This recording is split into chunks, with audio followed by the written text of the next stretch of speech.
Kata beda sana. Di situ salah satu Rasulullah melarang ikut ke kuburan. Itu salah satu contoh. Tapi dengan dasar itu sebagian makruh itu mah lain haram. Boleh-boleh saja selama satu jiwanya kuat, kedua dia tidak menangis meronta-ronta di kuburan. Karena kalau di Mesir, kata Ustaz ini ya, saya tidak lihat langsung. Di Jawa di Indonesia nggak ada. Tapi kalau di Mesir, di Turki itu kalau ibunya ikut dan betul-betul nampak pipi sendiri sambil nangis. Bapak, suami maksudnya sambil menjabat rambut, bahkan pakaian pun sampai sobek. Sehingga saat itu zaman Rasulullah begitu. Nah oleh Rasulullah jangan perempuan jangan. Tapi di Indonesia insya Allah nggak ada yang kayak gitu. Tapi yang mengharapkan itu dasarnya. Kalau yang memakruhkan boleh selama satu ulah kosmetikan. Kalau kayak pun bangunan ini kan, kantor pun tak kuburan, karena glowing, kincong. Ini masa makruh. Tapi itu pantas jangan mereka kuburan. Kerudung double sampai tilu warna-warni itu. Yang kedua, tidak boleh usak-usakan laki-laki dengan perempuan dalam komentar. Ini yang makruh ya. Kalau mau boleh, tapi jangan usak-usakan karena beda murim. Dan yang ketiga, tahan tangisan. Karena tangisan seseorang perempuan gampang sekali itu mengundang kepada yang lain. Maksudnya kena gotong, pemajikan jadi berjajaran darah apa ya punten. Berminyak langsa, kena gotong borak-borak, nyala bisa bisa kamu berat. Gara-gara ibu nah jajaran jadi baik. Laki mah yang cerita bisa nahan gitu loh. Tapi bikang biasanya karena perebutannya itu gampang nangis, sehingga makruh untuk dia sampai sholat baik 1 kilo wayangna. Namun hanya 2 kilo memang tadi saya kayak gitu. Nah, permasalahan para ibu, ya mah mereka jawab ya bu, punten bayi mah karena takdir. Ibu-ibu itu pahalanya lebih sedikit dari bapak-bapak. Kita mau, hei, ibu-ibu itu pahalanya lebih sedikit dari bapak-bapak. Cak takdir. Gening, tanya apa bina? Men seberapa men? Head seminggu, sholat kamu? Yuk, berapa pahalanya? Seminggu pahalanya berapa dikalikan? Bapak-bapak, oh liburna. Nah, kalah. Secara umum loh. Karena laki-laki tidak haid gitu maksudnya loh. Banyak larangan-larangan perempuan ketika haid. Maaf, bukan berarti tidak boleh baca bismillah, boleh. Tapi sholat haram, puasa haram, nggak boleh. Laki-laki pahala terus ngalir tanpa hambatan. Makanya takdir yang mengatakan nerima. Kata Mbah Deui tadi lamun aya jenazah tidak mau menyolatkan. Padahal itu mah boleh. Maksudnya menyolatkan lain mana, lain mana ketemu nang. Yang kedua, punten Bu ini mah. Sadar tidak sadar kudu sadar. Punten dia mah. Bu, kita belum ada sadaran. Mbak Puji, punten ya. Lamun kita germen punten ya. Ngomong men punten. Head ya. Jam 11 penting nampak eureun. Punten ya mah. Mari tamu. Nah. Jujur halus. Jawaban Bu Puji mewakili kabeh.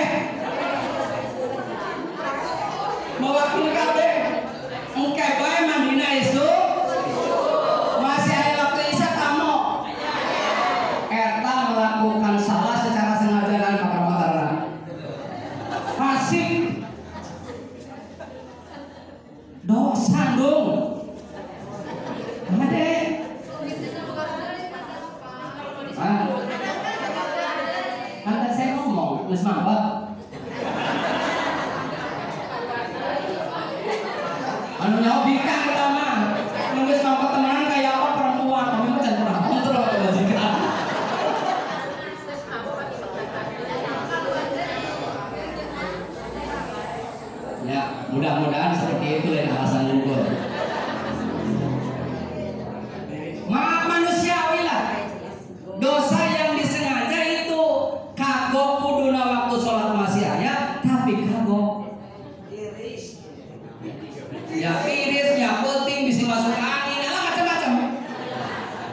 Intinya di hadapan Allah dosa gitu bela. Pahala berkurang, lain kurang mukul ikut dosa. Monggo para bapak ibu. Bereto ada masalah kalau menjelaskan tanda-tanda orang yang ditunggu oleh Allah, yang dirindukan Allah adalah tidak lalai dalam sholat. Kenapa lalai? Tadi masalah haid. Harusnya dia mandi, masa ada waktu sholat, dia menggunakan besok aja ya kapok. Lohor kebelai asar kapok. Asar tinggal maghrib isu pelas isu. Beberapa sholat ditinggal. Istighfar bu nggih, nosok sate. Nggih istighfar nggih. Diroban nggih. Ingat pahala ibu-ibu beda dengan pahala laki. Laki melalui jenuh gara-gara haid. Ada tindakan lain untuk menutupi itu, tentu dengan amalan-amalan yang kebajikan. Infak, sedekah. Oke. Nah itu untuk ibu-ibu masalah satu kirot. Kembali satu kirot yang menyolatkan jenazah. Kok ibu mental kuat, ditahan bisa tidak nangis, kemudian dia tidak kosmetikan, ketika berjalan sopan santun, tidak menyalahi agama, monggo tidak masalah mengantarkan sampai ke kuburan. Itu yang membolehkan. Boleh bu, enggak ada apa-apa. Karena ada ulama yang membolehkan. Bisa mengantarkan sampai ke kuburan, sampai mendoakan. Pahalanya 2 kirot sama dengan laki-laki. Berikut, ya sampai nyolatkan dalam kuburan. Ketika orang saudara kita atau siapa saja mau meninggal dunia, kita diperintahkan supaya membaca talqin. Oke? Diperintahkan Rasulullah supaya membaca talqin. Apa itu baca talqin? La ilaha illallah di telinganya sebelum mati, tapi ingat ya. Yang diperintahkan oleh Rasulullah adalah sebelum mati, jangan setelah mati.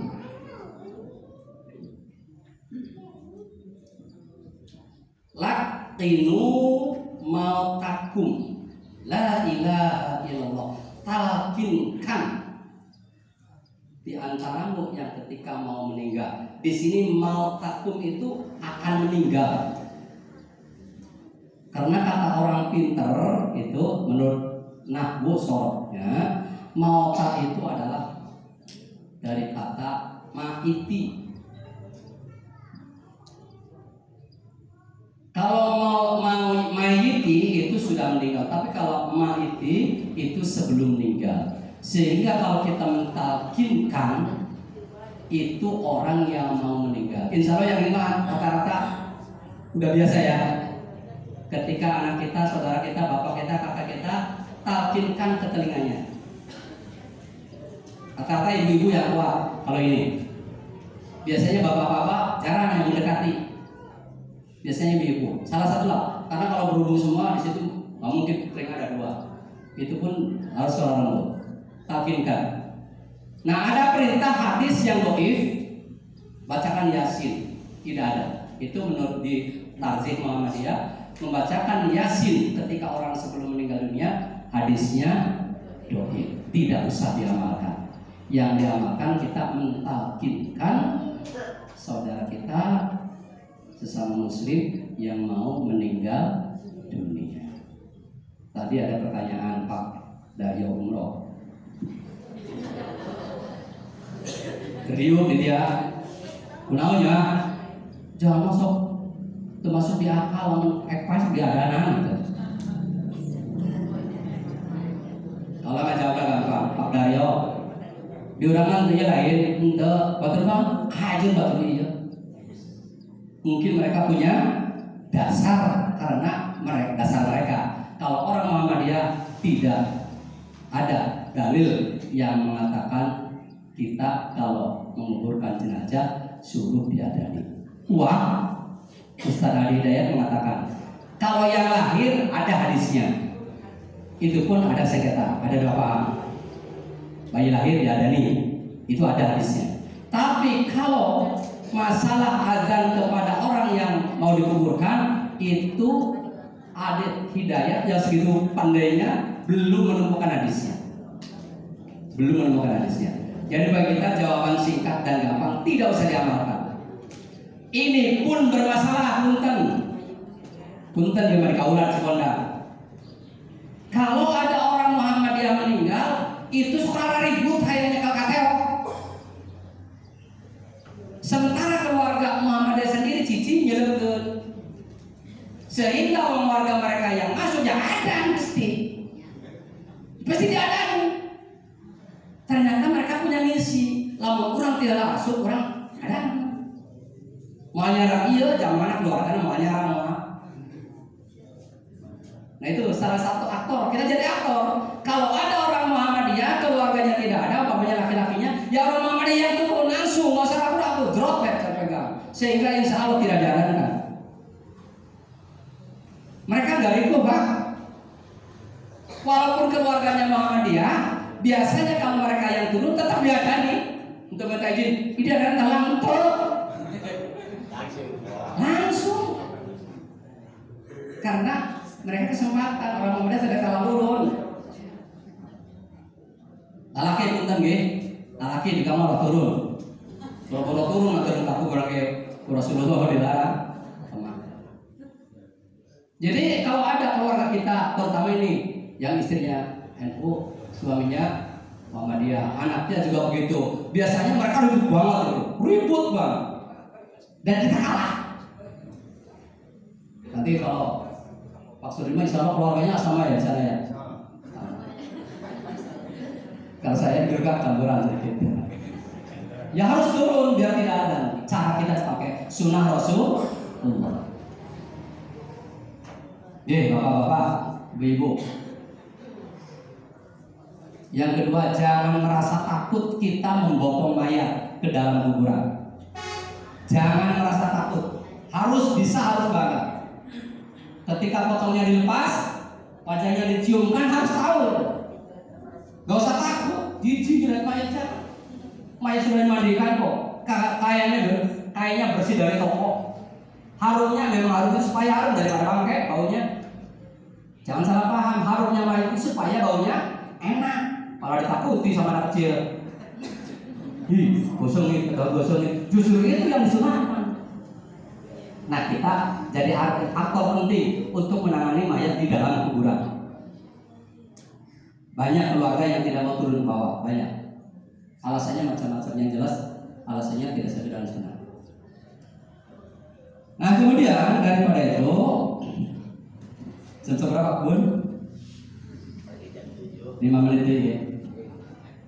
Kita di dalam mensikapi, kembali ke tema, yaitu berarti terhadap jenazah. Monggo kalau ada orang kita yang meninggal, kita bareng-bareng semangat untuk merawat, semangat untuk mensolatkan, semangat untuk mengantarkan. Cuma memang ada masalah, Pak. Masalahnya bagi pegawai PNS bingung kadang-kadang, apalagi berhadapan dengan siswa. Saudara kadang-kadang seorganisasi mau langsung pagi kudu izin. Kadang-kadang kepala sekolah tidak mengizinkan. Nanti saja siang masih bisa. Itu problem hidup. Itu mau urusan duniawi. Tapi menurut Islam tetap kita seharusnya langsung. Nah kemudian ada yang lewat.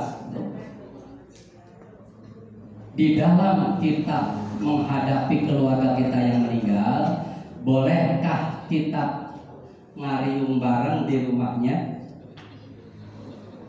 untuk ngaji? Bukannya sih ngaji. Karena sekarang ada ide supaya masyarakat tidak mengatakan orang Muhammadiyah matinya kayak bangkai. Supaya tinggal lewos, imah sepi juga kuburan. Nah, ada beberapa solusi. Salah satu keluarga dekat suruh kumpul, ngaji bersama, menghibur keluarga yang ditinggalkan tanpa medang.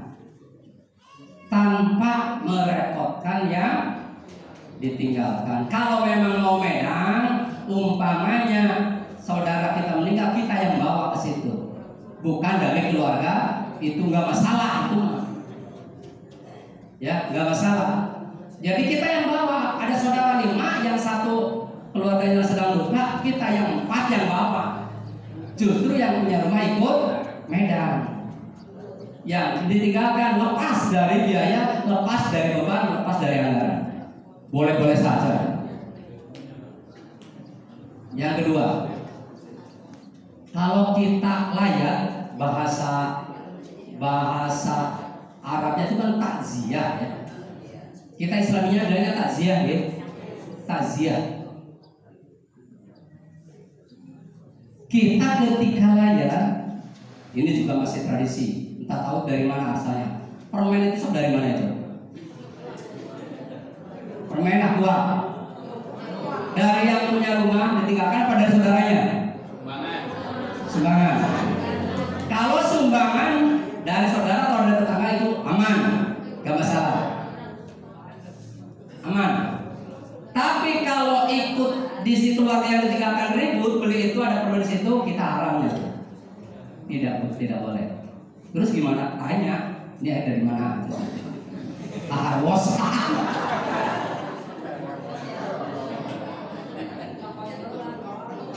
Dia nulis saham. Nah, yang parah itu nyopot heula, sudah beres, nagih toko nakanu, ditinggalkan. Itu kategori tidak boleh dimakan. Nah, solusi gimana? Kita sebagai yang sudah tahu, ya anu pehona bawa api, sadus, bawa permen pak, akhirnya pak punten, ada mamanya sampai, ya kalau beres itu makan boleh, itu loh ya terus. Itu solusi yang terbaik. Jadi kita yang bawa, jangan pesan dulu nanti yang bayar itu coba ya. Karena kajian sendiri artinya adalah menghibur supaya bersabar kepada si duka. Tajiannya menghibur supaya sabar, maksudnya hiji ngomongan, kedua ngadoakeun, katilu supaya si duka tidak sedih berterusan deketan. Kalau